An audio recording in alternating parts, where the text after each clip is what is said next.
Hello everyone, welcome to our YouTube channel iTech Analytics Solutions. This is the complete Power BI DAX Basic to Advanced series. This is our 19th video of this series. In this video, you will be learning about the formatting in DAX.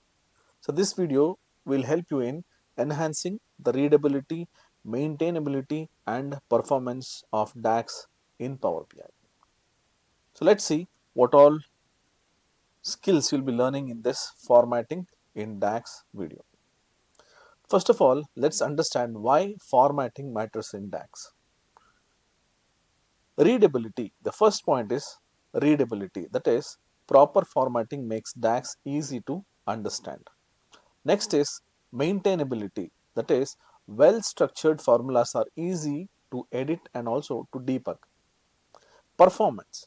Avoiding unnecessary complexity improves Power BI efficiency. That is, when you create some reports, if you want to create some dynamic reports, the performance will increase when you actually have a neat formatted DAX functions or say expressions. Collaboration. Suppose if you are collaborating with many people within the organization, so clear formatting helps team work together effectively. So these are some of the points which will help us if we maintain the formatting in DAX. Example, if you see, I have one DAX expression which is written here, which is very poorly formatted. You can see that we have this calculate and we have some expression and we have some filters here. So it is slightly difficult or say it is not so easy to understand. But if you see in the second expression, the formatted DAX, it is very easy to read. You can see that I have this calculate. Then after that, I have this expression. Then after that, you can see the filters what we have used. So this will be very easy for us to understand. So you can also see, I'll show you this in the Power BI window also. So after a few slides, so that you will know that how formatting is very important for us. Right. Formatting guidelines. Let's understand about the guidelines for formatting. First point, say use indentation and line breaks for better structure. So you can see here. So in this, you can see we have used line breaks and also we have used the indentation here. So which will help us in understanding the DAX expression very easily. Align functions properly to enhance readability. You can see here, I have given the indentation. You can see this is the column name or a measure name, and here I have given the function name where we have given some indentation, and you can see all the other expressions here which is very neatly aligned. Separate logical conditions for clarity. So you can see that we have separated this itself as a separate expression here. So in the next line, so it will be easy for us to understand.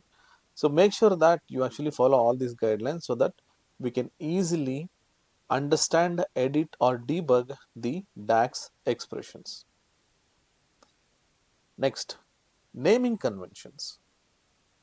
Naming conventions, suppose if you want to write or say if you want to create some expressions, DAX expressions, make sure that the measure, column or the table will have some proper name. Say use descriptive names. That means we should avoid this measure 1, column 2, table 1, table 2, these kind of names.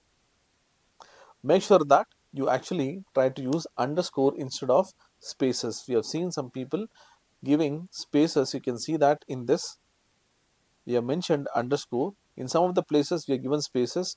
The Power BI actually accepts even space as well, but try to avoid that, because in a use space it is very it's a good practice to have this space instead of space we can have underscore.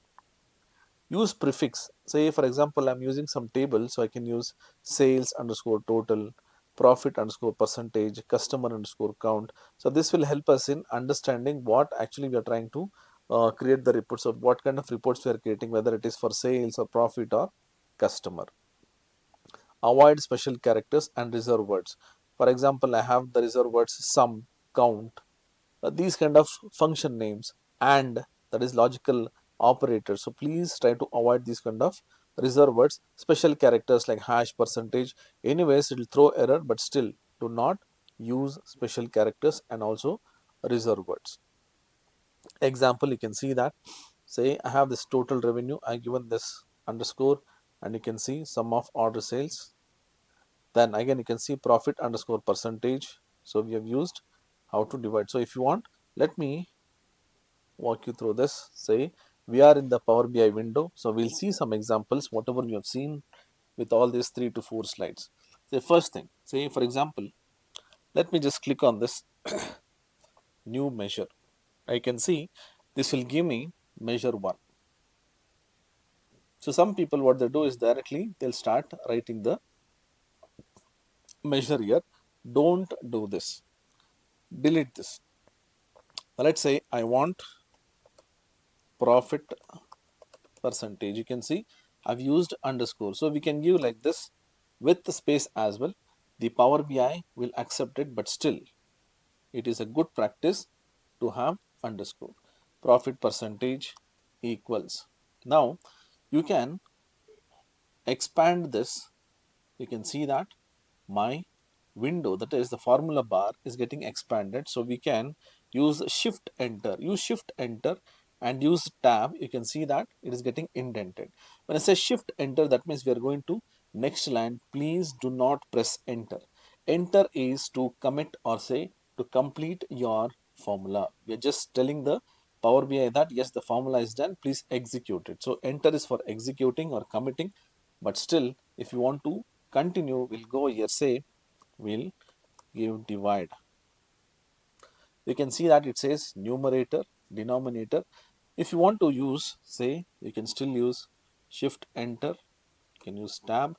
Numerator, let me give sum of sales, comma, again enter, sum of profit, close bracket, comma, we want to give some alternative result, I can give 0, then close bracket, and let's see, yes, this is done. Now I'll press enter. When I press enter, you can see there is a measure which gets created, and I can minimize this, say collapse to single line like this. So this way we can actually give the next line or indentation. So now you can see that it is very easy for us to read the expression. Alright, so this is what we can do here. I've just shown some example. Comments. Why we should use comments in expressions? It is very important to use comments when you have a complex calculation, so that we can type something, we can explain something. So it will help us in improving collaboration and debugging. Say suppose if multiple people are actually working on similar say same project, so it is easy for the others to understand about what functions or say what logics we have used for that expressions. Say for example, if you see, if you want to give a single line comment, we can give 2 hyphens. Or if you want to have multiple line comment, say hash and star, or star, say in the end, say slash and star, and here we have this again star and slash. Let's see, go here. For example, I want to give one single line, so I can use like this, shift enter, 2 hyphens. This expression is for calculating profit percentage. Now you can just see this becomes green color. If I say enter, this is just a comment. This is non-executable. So this is just a non-executable statement. Right. Suppose, let me just go here, shift and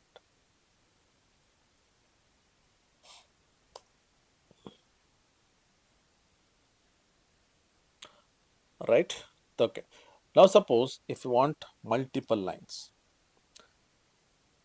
slash and star, then we'll say this is for multi-line comments. I'll press shift enter, still it continues. So this is the next line of comment. Now I'll use star and slash. You can see that this is comment, and here you can see we have the function or say the expression continuing. So likewise we can have the comments in my DAX expressions. So you can either keep that in the beginning or in the end like this. Let me press enter.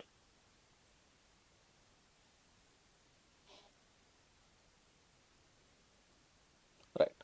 So this is about the comments. Using variables. This variables chapter will be learning in depth after few chapters because it's a very useful and very important and very advanced way of writing the DAX functions. So variables are used for improving readability, avoid redundant calculations and boost the performance. So you can see the examples here. Say I have an example without variables. You can see we have the measure name, and here you can see the expressions here. Same thing what we can do is we can break this into variables. Say we can have some variables here. All the values of this say sum of order sales is stored in this one, and here we have sum of profit which will be stored in total profit, and this we can use by using return. So this particular thing I'll be explaining in more detail and in depth of it in our coming videos. We have a separate chapter called as variables. In that I'll explain how to use variables. Right. Tools for formatting DAX. Now let me tell you, there are some tools which will help us in formatting the DAX what we have written. For example, we have this free online tool for cleaning the DAX expression what we have written, that is DAX formatter. Now I'll just click on this. I've given a link here. If you click on this, you can see that we have this DAX formatter. Now whatever DAX expression you have written, so we can copy and paste. Just click on this format. This will format for us. So what we'll do, let's go here, and what I'll do is I'll just delete this, and let's try to check if this expression can be optimized. I'll just put this in one single line. I'm just taking this in one single line. I'm just copying this, and we will paste it. Now I'll just click on this format. It's trying to format it. Let's see. You can see that it is just trying to format. Let's see. I'll take one more example which we have here. Let's take one example. So let's take this example itself. I'll just go to that presentation. I'll just try to copy that example. Let me copy this, and then we'll try to paste it here. New, paste it. You can see that I pasted one expression. I'll click on this format. See, very neatly little format here. So we can copy this and we can paste it in the Power BI formula bar. All right. See, you can see that it is formatting something like this. So we don't have to bother. We have this okay, DAX formatter, which will help me in formatting the DAX expression what we have written. Alright, another one is DAX Studio. So which is actually a offline tool which is completely free. We can actually use the DAX Studio as well. So I have installed it DAX Studio. I'll just show you how it actually looks. So if you just scroll down here, see DAX Studio. You can use this DAX Studio also for formatting your expression what we have written. So let me just open that and I'll show you that as well. So here we have this window. I'm just pasting the same expression, and here we can see that format query. I'll just go here. So either I can use long line or short line. Let me just say short line. Let me see. It is giving me the formatted. So everything right from the indentation to breaking that into next line, everything is given. Now the advantage of this is, see, I'll select this, you can see that it says upper. I'll go here, click on this upper, so the entire expression will get converted to uppercase. We'll go here, say to lowercase. So here we have this comment, uncomment. So see, suppose if you want to comment this, say this will get commented. I want to uncomment this, see, we can uncomment this. There are so many advantages of this DAX Studio. If you want, you can install it and you can use it. Right. Best practices. Always use indentation and line breaks. So we have seen that practically. Use meaningful name for measures and columns. So just don't give measure 1, or say in this case, if you just see I given this measure 1. This is not a good practice actually. You have to give a proper name, a meaningful name. Utilize comments for clarity in complex calculations. It's a good practice to have comments so that people will easily understand about what is the calculation we are doing. Leverage variables to improve efficiency. This variables part I'll explain in detail in the coming chapters, but variables are very useful to break down the calculations and then again getting the proper results. Use external tools like DAX formatter for optimization. I just showed you. So this DAX formatter or DAX Studio will help us in optimizing our DAX expressions. Right. Conclusion. Proper DAX formatting makes code readable and maintainable, improves collaboration and debugging, optimizes Power BI performance. So please try to follow all the guidelines and make sure that you will format the DAX expression you are writing. Alright, so we understood about the DAX formatting. Now in the next topic, we'll be learning about what all various different functions we have in DAX. So if anybody is actually looking for a better career in data analytics, please contact us with the number given on screen, and also you can mail us to the email ID mentioned here, and you can visit our website www.itsinc.in. You have lot of courses to attend there. You can get more knowledge on the free courses what we have uploaded there. So please utilize this by visiting our website. We are on social media, so please make sure that you follow us on YouTube, Instagram, Facebook, and LinkedIn. All the links have been given in the description box. Please use the links and do follow us for more interesting videos like this and more informations as well. And I guess the video formatting in DAX is useful for you. If you like this video, please give a like and please comment your suggestions in the comment box, or you can also message how did you feel about the video. Please do share this video with all your friends, colleagues, or anyone who actually needs the DAX, who are planning to learn DAX in depth, so that the entire series might be useful for others as well. Thank you for watching this video. I'll catch you guys in the next video.